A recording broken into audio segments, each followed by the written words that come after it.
नमस्कार दोस्तों। वो कहते हैं ना, हमें तो हो जाता है उसे हर जगह से प्यार।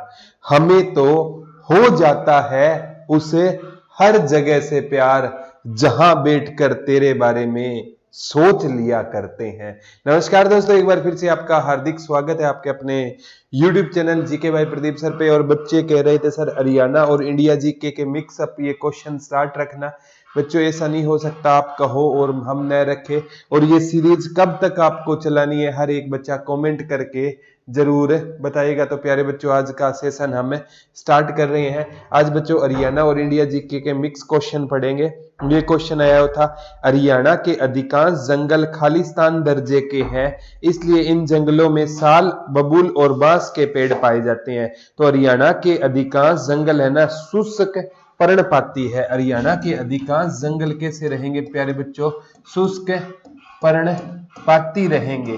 इसलिए ना यहाँ पर ना साल के वृक्ष और बबूल के क्या पाए जाते हैं? वृक्ष पाए जाते हैं। और ये साल के वृक्ष है ना प्यारे बच्चों, ये भी पूछा जाता है किस नेशनल पार्क में पाए जाते हैं? कलेसर नेशनल पार्क में ना साल के वृक्ष पाए जाते हैं। ये कहाँ पर रहेगा? यमुना नगर में रहेगा। यहाँ पर गुरुजी और क्या पाई जाती है? यहाँ पर प्यारे बच्चों चितकबरी बिल्ली पाई जाती है। यहाँ पर लाल जंगली मुर्गे पाए जाते हैं। लाल जंगली मुर्गे पाए जाते हैं। तो ये सारी चीजें कहाँ पर पाई जाती है बच्चों? कलेसर नेशनल पार्क पर। और एक बार तो आया था कालेश्वर महादेव मठ कहाँ पर रहेगा? तो कालेश्वर महादेव मठ है ना, ये कलेसर के पास होने के, ये कालेश्वर महादेव मठ था ना, इसी के कारण इसका नाम बताया जाता है कलेसर पड़ गया था। और प्यारे बच्चों, एक बार आया था यमुना नदी हरियाणा में कहा किस नेशनल पार्क के पास से प्रवेश करती है? तो यमुना नदी हरियाणा में कलेसर नेशनल पार्क के पास से प्रवेश करती है। हरियाणा में कितने नेशनल पार्क है? दो। दूसरा कौन सा रहेगा गुरुजी? सुल्तानपुर नेशनल पार्क रहेगा, जो HSSC मानती है, जिसको नेशनल पार्क का दर्जा 1991 में मिला था। वो गुरुग्राम में है। वो साइबेरियन सारस के लिए क्या रहेगा? फेमस रहेगा। और उसे पक्षियों का स्वर्ग भी कहा जाता है। और उसका पहले नाम सलीम अली पक्षी अभ्यारण्य होता था। और डॉक्टर सलीम अली क्या होते थे प्यारे बच्चों? एक वर्ल्ड साइंटिस्ट होते थे, यहाँ एक पक्षी वैज्ञानिक होते थे। तो ये भी पेपर में आता है। एक बार आया था प्यारे बच्चों, आगामी एग्जाम में भी ये क्वेश्चन आ सकता है। ठीक है, ये पूछा गया था बच्चों, हरियाणा की सबसे बड़ी प्राकृतिक झीलों में से एक कौन सी है? ये एक लोकप्रिय पर्यटन आकर्षण केंद्र है। लोकप्रिय पर्यटन आकर्षण केंद्र पूछा था। लोकप्रिय पर्यटन आकर्षण केंद्र कौन, यानी पर्यटकों को आकर्षित करने वाली झील कौन सी है? तो आकर्षण का केंद्र कौन सी रहेगी प्यारे बच्चों? दमदमा रहेगी। कौन सी रहेगी? दमदमा झील रहेगी। और दमदमा झील कहाँ पर रहेगी प्यारे बच्चों? गुरुग्राम में रहेगी। हरियाणा की ना प्राकृतिक रूप से सबसे बड़ी झील मानी जाती है। हरियाणा की प्राकृतिक रूप से सबसे बड़ी। और हरियाणा की सबसे छोटी झील कौन सी है? कमेंट करके प्यारे बच्चों आप जरूर बताना कि कौन सी झील हरियाणा की सबसे छोटी झील है। दमदमा क्या है? बड़ी है। दमदमा गुरुग्राम में रहेगी। और HSSC हरियाणा में मात्र कितनी झीलें मानती है? 5 झीलें HSSC के अकॉर्डिंग है। एक बार पूछा था, बड़खल झील पर सिंचाई कार्य कब शुरू हुआ था? बड़खल झील तो सभी को पता था प्यारे बच्चों, फरीदाबाद में है। लेकिन क्वेश्चन आ गया इसमें सिंचाई कार्य कब शुरू हुआ था? 1947 में बड़खल झील में कौन सा कार्य शुरू हो गया था प्यारे बच्चों? सिंचाई कार्य शुरू हो गया था। एक बार पूछा गया था, कॉमनवेल्थ गेम की मेजबानी भारत ने कितनी बार की है? या राष्ट्रमंडल खेलों की मेजबानी, कॉमनवेल्थ या राष्ट्रमंडल खेलों की मेजबानी भारत ने कितनी बार की है? तो भारत ने प्यारे बच्चों एक बार की थी। वो की थी 2010 में। उस टाइम जो खेल मंत्री होते थे सुरेश कलमाड़ी, वो चर्चा में भी आए थे। और प्यारे बच्चों क्या है, करोड़ों अरबों रुपए का घोटाला करके कोई अगर थोड़े दिन जेल जाकर भी आ जाएगा तो भी कोई बड़ी बात नहीं है। कॉमनवेल्थ गेमों की शुरुआत 1930 में हैमिल्टन में हुई थी। हैमिल्टन कहाँ पर रहेगा?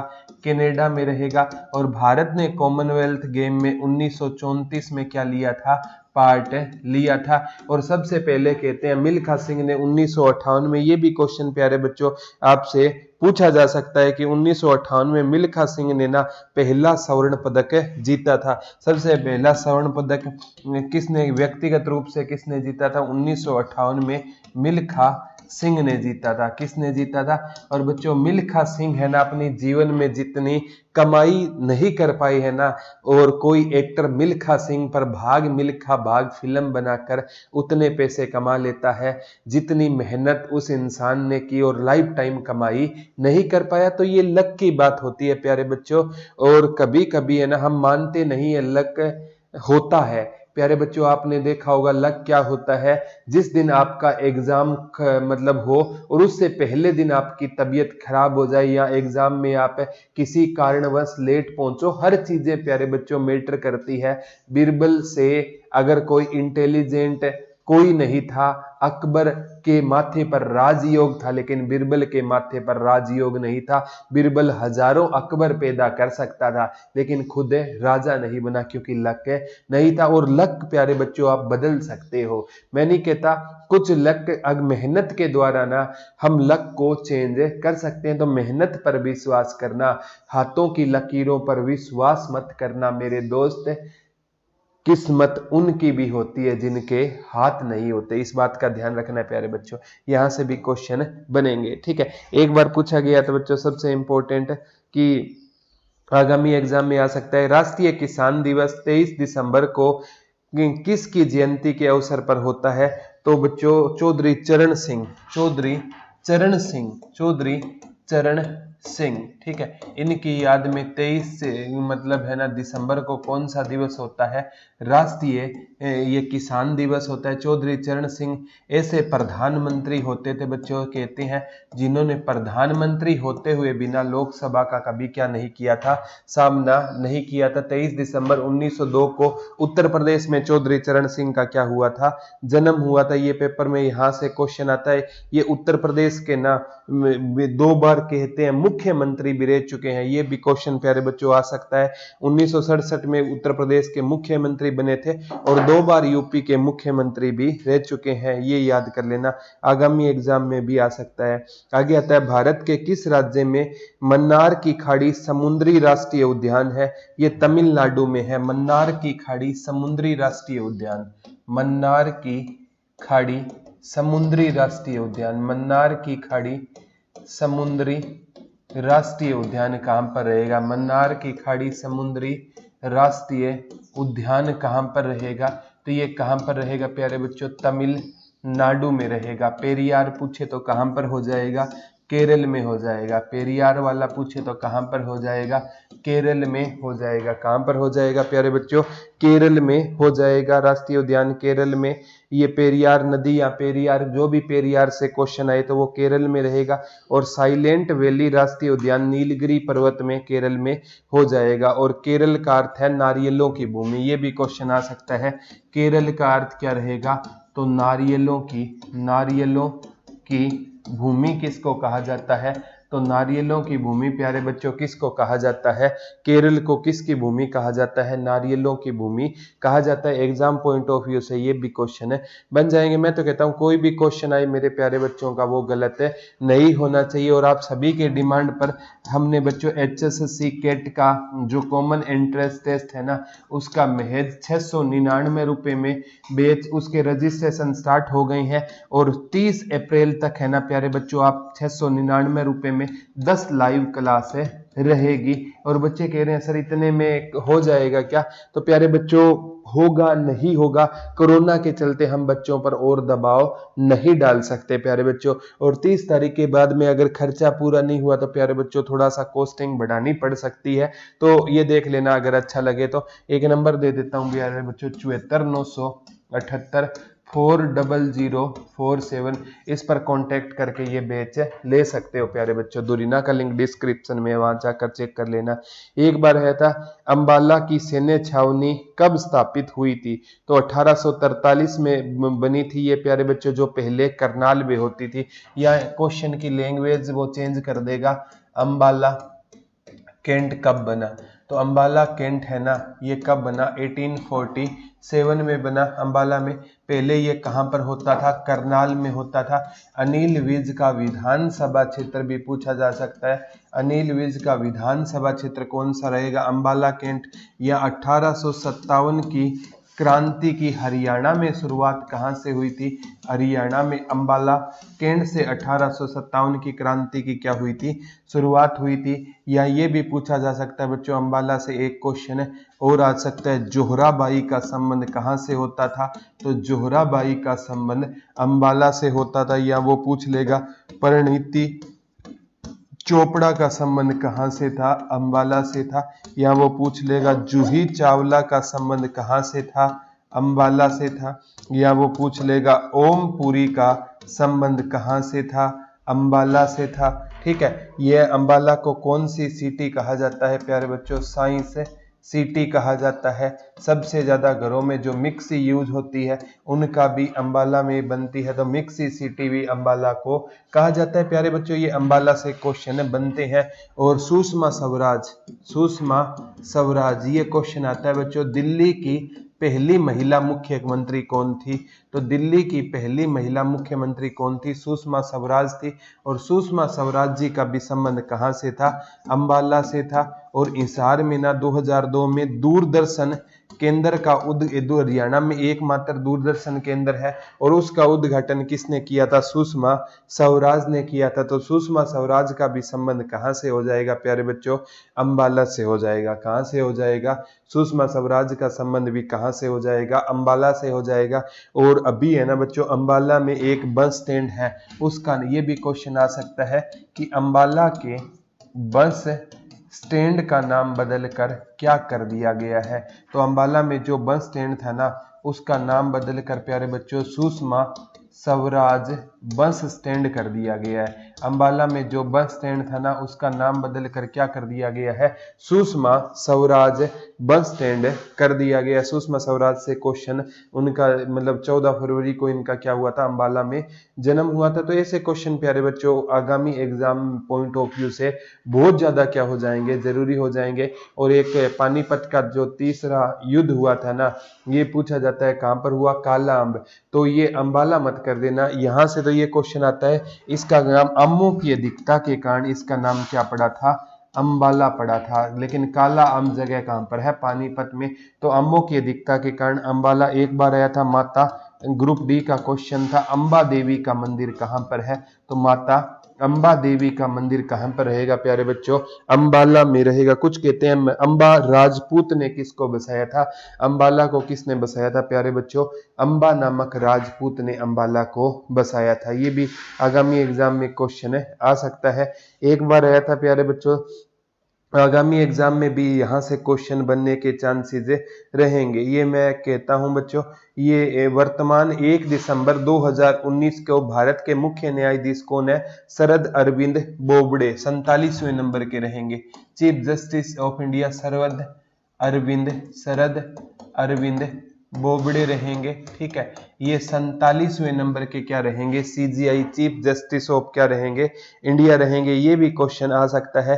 रंजन गंगोई है वो 46वें नंबर के थे, और अब वो राज्यसभा के क्या है? सांसद है। तो ये भी यहाँ से भी प्यारे बच्चों आगामी एग्जाम में आपसे क्वेश्चन देखने को मिलेंगे। मैं तो कहता हूँ कोई भी क्वेश्चन एक बार आए ना तो उसको रट लेना चाहिए। ठीक है, एक बार ये पूछा गया था, आगामी एग्जाम में भी आ सकता है कि केंद्र सरकार द्वारा शुरू की गई उड़ान योजना के अंतर्गत खालिस्तान किलोमीटर की 1 घंटे की यात्रा के लिए विमान का किराया 2500 रुपये रखा गया है। तो उड़ान योजना का उद्घाटन बच्चों 27 अप्रैल 2017 को नरेंद्र मोदी जी ने किया था। 27 अप्रैल 2017 को इसका उद्घाटन नरेंद्र दामोदर दास मोदी जी ने किया था। 500 किलोमीटर का किराया है ना, कितना रहेगा? 2500 रुपये। ठीक है, और इसमें कहा गया एक हवाई चंपल पहनने वाला बिना हवाई जहाज की क्या कर सकता है? यात्रा कर सकता है। तो 500 किलोमीटर का किराया है ना, वो कितना रखा गया है? 2500 रुपये रखा गया है। 500 किलोमीटर आप गाड़ी वगैरह से भी जाओगे ना तो भी बच्चों 5 रुपए किलोमीटर से ज्यादा आपको पे करना पड़ता है। तो इसमें आप उड़ान योजना, ये क्वेश्चन प्यारे बच्चों आगामी एग्जाम में पूरे चांसेस है कि ज्यादातर ये क्वेश्चन बने। तो मैं तो कहता हूं कोई भी क्वेश्चन एक बार बन गया ना तो उसको याद रखना चाहिए, ठीक है। आगामी एग्जाम में बच्चों यहां से क्वेश्चन बन सकता है। एक बार आया था केंद्रीय मिट्टी लवणता अनुसंधान केंद्र, सबको पता है करनाल में, पूछा कब बना, 1969 में बना। केंद्रीय मिट्टी लवणता, केंद्रीय मिट्टी लवणता अनुसंधान केंद्र कहां पर है, करनाल में है गुरुजी। कहां पर है, करनाल में। कब बना था गुरुजी, 1969 में बना था। कब बना था, 1969 में बना था। केंद्रीय मिट्टी लवणता अनुसंधान केंद्र कहां पर है, करनाल में। याद ना करो, मिट्टी को हम जब बुझाई करते हैं तो इधर उधर पलटते हैं ना, 6 को 9, 9 को 6, तो 1969 में क्या बना, केंद्रीय मिट्टी लवणता अनुसंधान केंद्र कहां पर है, करनाल में। कब बना था, 1969 में बना था। एक बार आया था हजरत अमीर खुसरो सबसे प्रसिद्ध सांस्कृतिक और साहित्यिक दिग्गज में एक है, वो किस काल के थे। तो बच्चों 1253 में जन्म हुआ था और 1325 में मृत्यु हुई थी, यूपी से थे। 1253 में जन्म हुआ था और 1325 में इनकी क्या हुई थी, मृत्यु हुई थी। किसके टाइम ये बात हो रही है, अमीर खुसरो की बात हो रही है। अमीर खुसरो के बचपन का नाम क्या था प्यारे बच्चों, मोहम्मद हसन होता था। ये भी क्वेश्चन आ सकता है, अमीर खुसरो के बचपन का नाम क्या होता था, मोहम्मद हसन। ये कहते हैं प्यारे बच्चों बलबन के दरबार में रहे थे। बलबन के दरबार के बाद बलबन का जो पोता कैमूर्स और केकुबाद क्या बना था, राजा बना था, तो उसके दरबार में भी रहे थे। फिर ये बच्चों जलालुद्दीन फिरोज खिलजी के दरबार में भी रहे थे, जिन्होंने खिलजी वंश की नींव रखी थी। फिर ये अलाउद्दीन खिलजी के दरबार की भी शोभा बढ़ाया करते थे। और फिर है ना प्यारे बच्चों कुतुबुद्दीन मुबारक खिलजी के दरबार में भी रहे हैं। फिर एक छोटा टाइम के लिए राजा बना था खुसरो खां, उसके दरबार में भी रहे हैं। फिर ये गयासुद्दीन तुगलक के दरबार में भी रहते थे। कहते हैं प्यारे बच्चों 3, 3, 6 और 2, 8 राजाओं के यहाँ, कई किताबें 7 बताती है तो वो खुसरो का टाइम काल ऐड नहीं करती। वैसे 8 राजाओं के यहाँ किसने काम किया था, अमीर खुसरो ने काम किया था। ये भी प्यारे बच्चों क्वेश्चन आ सकता है कि बहुत बार आया कि तोता ए हिंद किसे कहा जाता है, तोता ए हिंद किसे कहा जाता है। तो तोता ए हिंद प्यारे बच्चों किसको कहा जाता है, अमीर खुसरो को क्या कहा जाता है, केवल क्लास है सर की। अमीर खुसरो को क्या कहा जाता है प्यारे बच्चों, तोता ए हिंद किसको कहा जाता है, अमीर खुसरो को अन्य किस नाम से जानता है, तोता ए हिंद के नाम से अमीर खुसरो को नाम जाना जाता है। इन्होंने ना तबले और सितार का आविष्कार किसने किया था, ये भी आगामी एग्जाम में आपसे पूछे जा सकता है, किसने किया था, अमीर खुसरो ने आविष्कार किया था। यहां से क्वेश्चन आ सकता है। वैसे बच्चों ये 7 सुल्तानों का शासनकाल ही बताया जाता है, क्योंकि किताबें 7 के यहाँ दिखाती है, रियल में 8 के यहाँ इन्होंने क्या किया था काम। खड़ी बोली का भी आविष्कारक माना जाता है, ये भी क्वेश्चन आ सकता है, इन्हें खड़ी बोली का भी क्या माना जाता है, आविष्कारक किसको माना जाता है, अमीर खुसरो को खड़ी बोली का भी आविष्कारक माना जाता है। और ये भी आ सकता है 1325 में इन्हें हजरत निजामुद्दीन औलिया की दरगाह में दफनाया गया था। 1325 में निजामुद्दीन औलिया की दरगाह में इनको क्या कहते हैं, दफनाया गया था। रचना पूछी जा सकती है तुगलकनामा और लैला मजनू, तुगलकनामा और लैला मजनू अमीर खुसरो की प्रसिद्ध पुस्तक थी। लैला मजनू अमीर खुसरो की क्या थी, प्रसिद्ध पुस्तक थी। ये लैला मजनू वैसे तो बहुत इतिहासकारों ने लिखी है, लेकिन इनकी बड़ी फेमस थी। और इसमें ये लिखते थे कि लैला जिस गली से गुजरती थी ना, मजनू उस गली की मिट्टी को चूम लिया करता था। और बच्चों आज पहले वाला प्यार नहीं रहा, वो दिन चले गए जब दिल सच्चे और मकान कच्चे होते थे। आज अगर आप उस मिट्टी को चूम भी लोगे ना तो वो लड़की जाकर बोलेगी आंटी आंटी आपका बेटा मिट्टी खाता है। तो वो पहले वाली बच्चों फीलिंग अब नहीं रही। पहले है ना जब रिश्ते होते थे ना, शादी होती थी, 7 जन्मों के वादे किए जाते थे। आज तो पता ही नहीं है शादी 7 दिन भी चलेगी या नहीं चलेगी। तो ये थोड़ा सा हमें है ना, आजकल क्या होते हैं बच्चों बच्चों रिश्ते में ना विश्वास नामक जो चिड़िया होती है वो रिश्ते से उड़ चुकी है। रिश्ते निभाने के लिए ना, रिश्ते है ना बच्चों पैसे नहीं मांगते, रिश्ते है ना टाइम के मोहताज होते हैं। अगर मेरे लिए किसी को टाइम नहीं है ना तो मैं उसके कनेक्शन में ज्यादा दिन नहीं रहूंगा, या जो मेरे से उम्मीद रखेगा कि सर को मेरे लिए टाइम देना चाहिए और मैं आपको टाइम नहीं दे पाया ना, तो ये रिलेशन है ना बच्चों थोड़े टाइम के बाद बिखर जाएंगे। टाइम देना जरूरी है, लगाकर छोड़ दोगे ना तो पौधा भी बच्चों कुछ टाइम बाद मुरझा जाएगा, प्रॉपर उसको टाइम देना। तो ये बातें हैं प्यारे बच्चों, रिश्ते को ना आपको अगर लंबा चलाना है ना तो रिश्ते पैसों से नहीं चलते, ठीक है। रिश्ते है ना टाइम के मोहताज होते हैं और आपको हर रिश्ते को टाइम देना चाहिए, चाहे वो मम्मी पापा का रिश्ता हो और चाहे कोई और रिश्ता हो। और का मतलब कहीं और मत ले जाना, पढ़ाई वाला भी रिश्ता कोई चीज होती है, ठीक है। एक बार रहता हरियाणा के किस जिले को जयंतपुरी के नाम से जाना जाता है, तो जयंतपुरी जींद को कहा जाता है। जयंत पूरी किसे कहा जाता है प्यारे बच्चों, ये जींद को कहा जाता है। किसको कहा जाता है? जींद को जयंत पूरी कहा जाता है। इक्कस भी कहां पर है? जो इक्वासु राजा की राजधानी होती थी जींद में। तो आज का ये लेक्चर कैसा लगा कमेंट करके जरूर बताना। तो आज के लिए इतना ही, कल दोबारा रूबरू होंगे, तब तक के लिए हंसते रहिए, मुस्कुराते रहिए, अपनों और अपनों का ख्याल रखिए। धन्यवाद दोस्तों, जय हिंद, जय भारत, लव यू ऑल।